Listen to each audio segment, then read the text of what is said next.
നമസ്കാരം. കഷ്ടകാലം വരുമ്പോൾ ഉറവയും ഉരുൾപൊട്ടലായി മാറുമെന്നാണ് പറയാറ്. അതാണ് സഖാവ് പിണറായി വിജയന്റെ കാര്യത്തിൽ ഇപ്പോൾ ഉള്ളത്.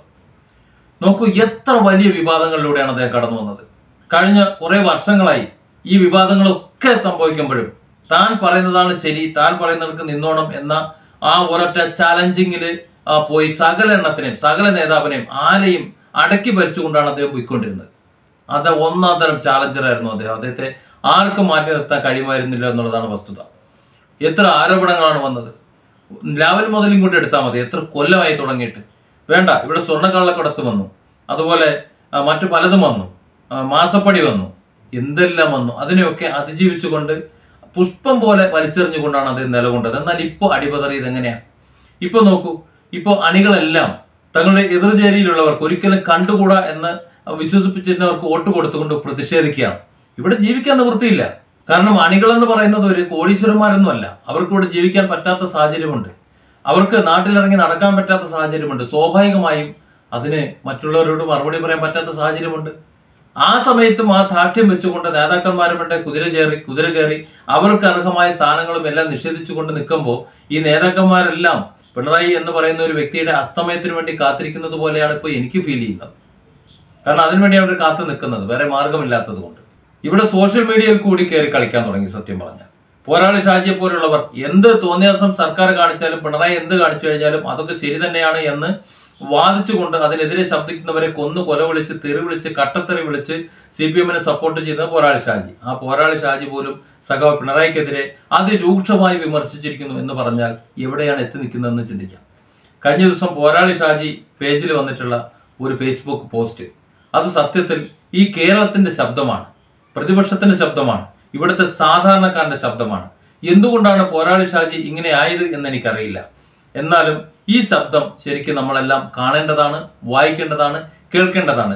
ഒന്നും വിടാതെ വായിക്കാം. കാരണം അതിലെ ഓരോ വരിയും പ്രാധാന്യമുള്ളതാണ്. ശ്രദ്ധാപൂർവം കേൾക്കുക.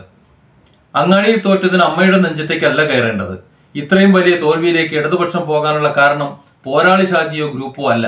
അധികാരത്തിന്റെ സുഖസൗകര്യങ്ങളിൽ ജനത്തെ മറന്ന് അവരെ പിടിഞ്ഞു ഭരിച്ചതാണ്. കേരളം കടം കയറി മുടിഞ്ഞതും ആരോപണങ്ങളും ജനം ചർച്ച ചെയ്യുമ്പോൾ ഭരണ തുടർച്ചയുടെ ഓബ്രോ വിളികളിൽ ജനം എല്ലാം കാണുന്നുണ്ടെന്ന പഞ്ച് ഡയലോഗ് പറഞ്ഞാലൊന്നും ജനം വോട്ട് ചെയ്യില്ല സാർ. ജനം എല്ലാം കണ്ടു. അതാണ് 19 ഇടത്തും 8 നിലയിൽ പൊട്ടിയത്. ജനാധിപത്യത്തിൽ ജനങ്ങളാണ് വലുതെന്ന് നേതാക്കൾ ഇനിയെങ്കിലും തിരിച്ചറിയണം. ദന്തഗോപുരങ്ങളിൽ നിന്ന് താഴെ ഇറങ്ങി ജനങ്ങൾക്കൊപ്പം നിൽക്കണം. അതിന് പറ്റിയില്ലെങ്കിൽ ചോര കൊണ്ട് ചുവപ്പിച്ച ഈ ചെങ്കൊടി താഴെ വെച്ച് വല്ല പണിയുമെടുത്ത് ജീവിക്കും. ബംഗാളിലെ ഭരണ തുടർച്ച ആസ്വദിച്ച് മണിമാളികകളിൽ സുഖവസിച്ച ഒരു കൂട്ടം നേതാക്കളുടെ ആ പഴയ കഥകളൊക്കെ ഇന്റർനെറ്റിൽ ഇന്ന് ലഭ്യമാണ്. ഇംഗ്ലീഷ് അറിയാവുന്ന സഖാക്കൾ പഴയ സഖാക്കൾക്ക് ഒന്ന് മൊഴിമാറ്റം നടത്തി നൽകണം. പഴയ കൺസൾട്ടൻസി കഥകളൊക്കെ അറിയുന്നത് നല്ലതാ. തോൽവിയുടെ കാരണങ്ങളിൽ ചിലത് ഇവയാണ്. അതിന്റെ കാരണക്കാരും നിങ്ങളാണ്. 6 മാസം പെൻഷൻ മുടങ്ങി, അത് കൊടുക്കാനായില്ല. പെൻഷൻ നൽകാൻ ഇന്ധന വിലയിൽ ഏർപ്പെടുത്തിയ സെസ് എവിടെ? പെൻഷൻ ജനങ്ങളുടെ അവകാശമാണെന്ന് തുടർ ഭരണത്തിന് വേണ്ടി പറഞ്ഞു. പിന്നെ അത് കോടതിയിൽ മാറ്റി പറഞ്ഞു. ജനം ഇത് വിലയിരുത്തും. തിരിച്ചടിയാകുമെന്ന് മനസ്സിലാക്കാനുള്ള കഴിവ് നിങ്ങൾക്കില്ലാതെയായോ? വില കുറവിൽ സാധനങ്ങൾ വാങ്ങാൻ സാധാരണക്കാർ ആശ്രയിക്കുന്ന സപ്ലൈകോയിൽ സാധനങ്ങളുണ്ടോ? ഇല്ല. ആരെങ്കിലും വില കുറച്ച് നൽകാൻ ഉണ്ടെങ്കിലേ വില കുറയൂ എന്ന ബേസിക് തിയറി പോലും മറന്ന് കേരളത്തെ വിലക്കയറ്റത്തിലേക്ക് തള്ളിവിട്ടു. പെൻഷൻ വാങ്ങുന്നവനും സപ്ലൈകോയിൽ നിന്ന് സാധനങ്ങൾ വാങ്ങുന്നവനുമാണ് നമ്മുടെ വോട്ടേഴ്സ് എന്ന് എന്തുകൊണ്ട് നിങ്ങൾക്ക് മനസ്സിലായില്ല? ഉത്തരം പറയണം. ഭരണം ലഭിച്ചതു മുതൽ ഘട്ടം ഘട്ടമായി ഉയർത്തേണ്ട കെട്ടിട പെർമിറ്റ് ഫീസ് കുത്തനെ കൂട്ടി സാധാരണക്കാരുടെ വീട് പണി പോലും തടസ്സപ്പെടുത്തി. അതുവഴി നിർമ്മാണ മേഖല തകർന്ന് നിർമ്മാണ തൊഴിലാളികൾക്ക് പണിയില്ലാതെയായി. ആരാണ് അതിന് ഉത്തരവാദി?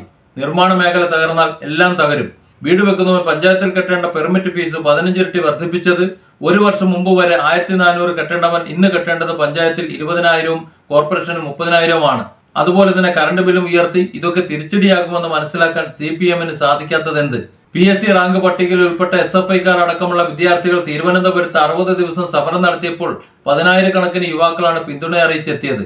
ആ സമരത്തോട് CPIM സ്വീകരിച്ച സമീപനം എന്താ? അവരെ ചർച്ചയ്ക്ക് ക്ഷണിച്ച് പരിഹസിച്ച് വിടുകയാണ് സർക്കാർ പ്രതിനിധികൾ ചെയ്തത്. DYFI നേതാവ് വസീഫ് അവരോട് പറഞ്ഞതെന്താ?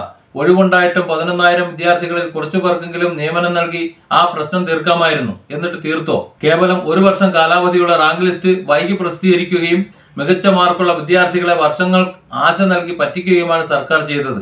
എന്നിട്ട് ഞങ്ങളാണ് ഏറ്റവും കൂടുതൽ നിയമനം നടത്തിയതെന്ന ക്യാപ്സ്യൂളുമായി ദേശാഭിമാനിയിൽ 2 കോളം വലിയ വാർത്ത നൽകിയാലൊന്നും യുവാക്കൾ വോട്ട് തരില്ല എന്ന് മനസ്സിലാക്കാനായില്ലേ? നവകേരള സദസ്സിന്റെ ഘട്ടത്തിലുണ്ടായ പ്രതിഷേധത്തെ പോലീസ് നേരിട്ട രീതിയും സമരക്കാരെ കായികമായി നേരിട്ട ഡിവൈഎഫ്ഐ രക്ഷാപ്രവർത്തകരാക്കി അവതരിപ്പിച്ചതും ജനങ്ങൾക്ക് ദഹിക്കുന്നതായിരുന്നില്ല. സെക്യൂരിറ്റി അംഗങ്ങളും പാർട്ടി പ്രവർത്തകരും തെരുവിലിറങ്ങി തല്ലിയതും സർക്കാരിനെതിരെയുള്ള ജനവികാരമായി മാറുമെന്ന് എന്തുകൊണ്ട് നിങ്ങൾക്ക് മനസ്സിലാക്കാനായില്ല? CPIM ബുദ്ധിജീവികളെ, ജനത്തിന്റെ പരാതി പരിഹരിക്കാനെന്ന പേരും പറഞ്ഞ് പൗരപ്രമുഖർക്ക് 5 സ്റ്റാർ ഭക്ഷണവും നൽകി ബെൻസ് ബസ്സിൽ ജനത്തെ പുച്ഛിച്ച് അവരെ കാണാതെ മന്ത്രിമാർ നടത്തിയ നവകേരള യാത്ര തിരിച്ചടി ഉണ്ടാക്കുമെന്ന് ഏത് ബുദ്ധി കുറഞ്ഞ ആൾക്കും മനസ്സിലാക്കാം. എന്തുകൊണ്ട് നിങ്ങൾക്കത് മനസ്സിലാക്കാനായില്ല? ഇത്ര ബുദ്ധിശൂന്യരാണോ CPM-ൽ? കർഷകർക്ക് വേണ്ട ആനുകൂല്യങ്ങൾ നൽകാത്തതും കാട്ടുമൃഗങ്ങൾ കർഷകന്റെ വിളകൾ നശിപ്പിച്ചപ്പോൾ സർക്കാർ നോക്കുകുത്തിയായതും എന്തുകൊണ്ടാണ്? മലയോര മേഖലകളിൽ ഇത് തിരിച്ചടി ഉണ്ടാക്കുമെന്ന് മനസ്സിലാക്കാൻ എന്തുകൊണ്ട് നിങ്ങൾക്ക് സാധിച്ചില്ല? കേരളത്തിൽ കൃഷിയില്ലെങ്കിൽ തമിഴ്നാട്ടിൽ നിന്ന് സാധനങ്ങൾ വരുമെന്നും വിദ്യാസമ്പന്നരായ വിദ്യാർത്ഥികളോട് മീൻ വിറ്റോ പോലുള്ള പരാമർശങ്ങൾ മന്ത്രി നടത്തിയപ്പോൾ CPM എന്തുകൊണ്ട് തള്ളിപ്പറഞ്ഞില്ല? സമ്മേളനം, സ്മാരക പണി, നവകേരള യാത്ര, ഇലക്ഷൻ പിരിവ്, അത് ഇത് എന്നും പറഞ്ഞ് തൊട്ടതിനും പിടിച്ചതിനുമെല്ലാം വ്യാപാരികളിൽ നിന്നും ജനങ്ങളിൽ നിന്നും ഫണ്ട് പിരിക്കാൻ ലോക്കൽ നേതാക്കൾ ഇറങ്ങുന്ന രീതി ജനത്തിന് ഇഷ്ടമല്ല. ഇത്തരം പരിപാടികൾ ഇനിയെങ്കിലും നിർത്തണം. നിങ്ങൾ സമ്മേളനം നടത്തുന്നതിന് സാധാരണ മനുഷ്യർ എന്തിനു പിരിവ് നൽകണം? പ്രാദേശിക തലത്തിലും സംസ്ഥാന തലത്തിലുമുള്ള നേതാക്കളുടെ മസിലുപിടുത്തം, ധാർഷ്ട്യം, പ്രത്യേക ആക്ഷൻ ഒന്നും ജനത്തിന് ഇഷ്ടമല്ല. ജനത്തെ മൈൻഡ് ചെയ്താൽ മാത്രമേ ജനം മൈൻഡ് ചെയ്തു എന്ന് നേതാക്കൾ ഓർക്കണം. ജനങ്ങളുമായി ഇടപെടാൻ മടിയും മിണ്ടാൻ ബുദ്ധിമുട്ടുള്ള പ്രാദേശിക നേതാക്കളെ പാർട്ടിയിൽ നിന്ന് ഒഴിവാക്കണം. ഇവരുടെ ഇത്തരം സമീപനങ്ങൾ പാർട്ടിയിൽ നിന്ന് ജനത്തെ അകറ്റും. ജനത്തിനും അണികൾക്കും ഇഷ്ടമുള്ള നേതാക്കളെ ഗ്രൂപ്പിസം കളിച്ച് നാട് കടത്തുന്ന രീതി ഇനിയെങ്കിലും നിർത്തണം. അതിന്റെ ആഘാതം എത്ര വലുതായിരിക്കുമെന്ന് പാർട്ടി കോട്ടകൾ പോലും തെളിയിച്ചു. കരുവന്നൂർ അടക്കമുള്ള സഹകരണ ബാങ്കുകളിൽ ക്രമക്കേടുകൾ നടത്തിയത് വഴി ജനങ്ങളുടെ ഇടയിൽ അപമതിപ്പുണ്ടാക്കി. സഹകരണ പ്രസ്ഥാനങ്ങളുടെ വിശ്വാസ്യതയെ അത് ബാധിച്ചു. സംസ്ഥാനത്ത് സംരംഭങ്ങൾ കൊണ്ടുവരുന്നതിൽ സർക്കാരിന് വീഴ്ച സംഭവിച്ചു. കേരളം എന്ന് കേട്ടാൽ സംരംഭകൻ കണ്ടം വഴി ഓടുന്ന അവസ്ഥയാണ് ഇന്നും. കാലത്തിനൊത്ത മാറ്റം കൊണ്ടുവരാൻ വൈകിയത് മൂലം ഉന്നത വിദ്യാഭ്യാസ മേഖലയിൽ നിലവാര തകർച്ച ഉണ്ടായി. അഖിലേന്ത്യാ തലത്തിൽ നടക്കുന്ന പരീക്ഷകളിൽ സർക്കാർ സ്കൂളിൽ പഠിക്കുന്ന എത്ര വിദ്യാർത്ഥികൾ വിജയിക്കുന്നുണ്ട്? കോളേജ് വിദ്യാഭ്യാസം പൂർത്തിയാക്കുന്ന ഒരു വിദ്യാർത്ഥിക്ക് തെറ്റുകൂടാതെ 2 പാരഗ്രാഫിൽ ഇംഗ്ലീഷിൽ എഴുതാൻ അറിയാമോ? പ്രസംഗിക്കാൻ അറിയാമോ? ഉന്നത വിദ്യാഭ്യാസം പൂർത്തിയാക്കി ഇറങ്ങുന്ന വിദ്യാർത്ഥികൾക്ക് മികച്ച ശമ്പളത്തിൽ ജോലി പോലും കേരളത്തിൽ കിട്ടാനില്ല. കർണാടകയിലും തമിഴ്നാട്ടിലും തെലങ്കാനയിലും പോയി ജോലി ചെയ്യേണ്ട അവസ്ഥയാണ് മലയാളികൾക്ക്. അതിനൊരു മാറ്റം ഉണ്ടാക്കാൻ നിങ്ങൾക്ക് സാധിച്ചോ? പിന്നെ പഴയ വീട് അളക്കൽ പരിപാടി, ഷീറ്റിട്ടാലും കുറച്ച് കൂട്ടിയെടുത്താലും പണി, ഇതൊക്കെ വോട്ട് ചെയ്യുന്നവർ മറക്കുമോ? 2ാം സർക്കാരിൽ ഏറ്റവും വലിയ പരാജയം MBD-യാണ്. ജനത്തെ വെറുപ്പിച്ചു ഏമാന്മാർ. വലിയ പിഴ ചുമത്തി ജനത്തെ പിഴിഞ്ഞു. ഇന്ത്യയിൽ മൊത്തമുള്ള നിയമം കേരളത്തിൽ മാത്രം അടിച്ചേൽപ്പിച്ചു. ഇന്ത്യയിൽ മൊത്തമുള്ള നിയമമാണ് ടൂറിസ്റ്റ് ബസ്, വെള്ള കളർ കോഡ്. പക്ഷെ അത് കേരളത്തിൽ മാത്രം അടിച്ചേൽപ്പിച്ചു. അതുകൊണ്ട് മുഴുവൻ ബസ്സും കർണാടകയിൽ പോയി രജിസ്റ്റർ ചെയ്തു. അങ്ങനെ ഒരുപാട് കാര്യം MBD ചെയ്ത് വെറുപ്പിച്ചു. ഞാൻ പറയുന്നു, ഈ സർക്കാരിന്റെ അടിത്തറ ഇളക്കിയത് MBD-ആണെന്ന്.